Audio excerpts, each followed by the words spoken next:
چک جھمرا خبر شامل کرتے ہیں۔ ہمارے ڈویژنل بیورو چیف تحسین حیدر رشید کی رپورٹ کے مطابق تھانہ سائیاں والا کے نواحی علاقہ چک نمبر 131 ریبے روہری میں امن و اصلاح معاشرہ کے حوالے سے ایک قابل تقلید اور روپرور تقریب منعقد ہوئی، جو معروف سماجی رہنما ملازم حسین بلوچ کے ڈیرے پر منعقد کی گئی۔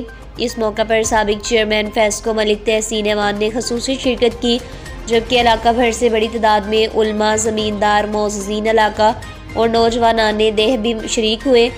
تقریب کا آغاز پرسوز تلاوت کلام پاک سے کیا گیا۔ بعد ازاں نعت خواں نے آقائے دو جہاں صلی اللہ علیہ وآلہ وسلم کی بارگاہ اقدس میں عقیدت کے پھول نچھاور کیے۔ تقریب کے دوران راہزنی اور دیگر مقدمات میں ملوث مرکزی ملزم صدر الدین ولد فتح محمد نے انتہائی جذباتی انداز میں قرآن مجید پر ہاتھ رکھ کر توبہ کی اور وعدہ کیا کہ وہ آئندہ اپنی زندگی نیکی، سچائی اور خدمت خلق کے راستے پر گزارے گا۔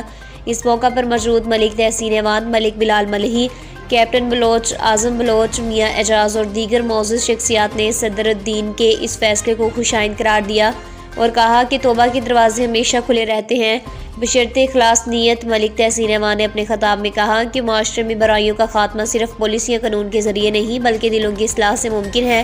آج کا یہ لمحہ ثابت کرتا ہے کہ اگر ہم نوجوانوں کو محبت، موقع اور رہنمائی دیں تو وہ واپس نیکی کے راستے پر آ سکتے ہیں۔ تقریب کے دوران علاقے کے دیگر نوجوانوں نے بھی اپنے رویوں میں مثبت تبدیلی لانے کا عزم کیا۔